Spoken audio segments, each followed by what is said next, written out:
karaa qofkii ugu sarreeyey ee golaha shacabka oo qaruumaha Itoobiya isku yimid afhayeenka u ahaa inay ku diiday ra'iisul wasaare Abiy qorshihii uu watay oo u sahli lahaa in uu waqtiga dheeraysto sanad iyo weli waxaan la caddayn laakiin kollaba waqtiga uu dheeraysto arrintaasay ku dhirbaaxday waana ku diiday waxaanay ku tilmaamtay sharci darro inanta sidaad la socoto waxay ka soo jeedaa qoomiyadda Tigray iyo gobolka Tigray marka si xun bay u cambaaraysay iyadoo ku tilmaamtay inuu axdigii jabiyey in uu waxyaabo badan oo kale oo marka dambe ay ka sheekaynayso oo liddi ku ah wadajirka Itoobiya ay Abiy Ahmed ku cambaaraynayso maxaa xilligan keenay inay iscasiisho ilaan waxaan ognahay in arrintan waqti kororsiga markii xilligiisa uu dhammaado Abiy Ahmed muddo hore oo toddobaadya ayaa go'aanka laga gaaray waxa keenay baryahanba waxa ka xamaan guranayay Itoobiyada kale gaar ahaan Addis agaarka oo iskaga baxayay waxqaradka iyo duqeytida iyo mutacalimiinta ka soo jeeda Tigray odayadii madaxdii waxay magacuun lahaa way isaga baxeen waxay galeen Tigray marka inay ahayd qofkii ugu dambeeyay ee iyana u diraya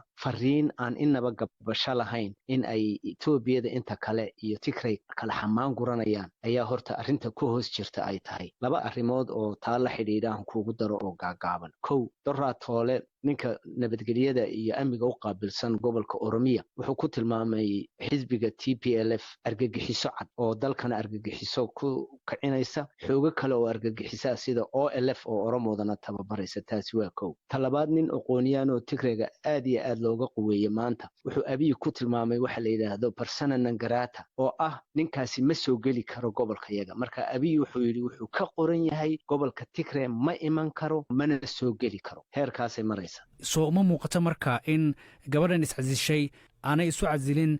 dareen qaran ee isu casishay dareen qowmiyadeed oo gaara maya labadaba marka hore waa shakhsiyaadkii ku sii harsanaa ee rabay inay ka dhaadhiciyaan xoogaga Tigrayga in weli rajo jirto oo la wada hadli karo oo axdigii lagu joogi karo arrinta kale ay sheegtay oo aad ugu nuuxnuuxsatay iyaduna waxa ka mid ahayd in Abiy uu ku tumanayo sharcigii nidaamkii federaaliga ahaa iyo xuquuqdii ay ku heshiiyeen qowmiyaduhu taana aad bay uga hadashay laakiin arrimo lagu kala fogaanayay baryahanba oo iyadoo kaliya aan gaar u ahayn xataa Tigray kaliya aan gaar u ahayn Oromoodu ay ku kala qaybsantaho xataa xoogaga hadda ugu badan Oromo ay ka biyadiidan yihiin sida loo maareynayo axdiga u yaala oo qowmiyadaha xuquuq siinay federaalkana siinay intaaba waa la isku diidan yahay marka tani waa waxa gaaladu yiraahdaan ushii ugu dambeysay ee ratiga dhabarka ka jabisay taasay inantu aad moodaa xagga Tigrayga marka laga eego calaamadu tahay sidaad sheegtayba waxay ku eedeysay ra'iisul wasaare Abiy Ahmed in dastuurkii uu hareer maray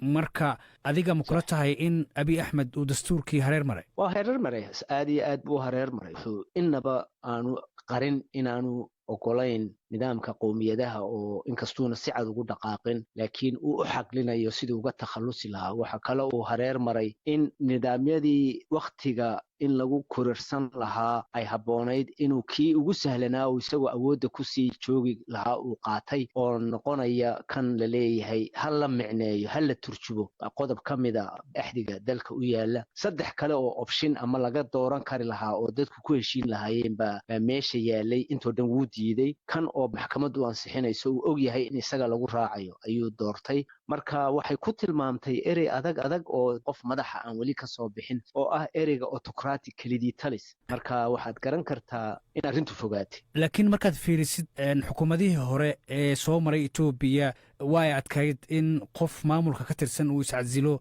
amaba si cad uga hadlo ama uu diido waxa ka soconaya halkaas marka soo tan ma ahan in dimuqraadiyaddii la gaaray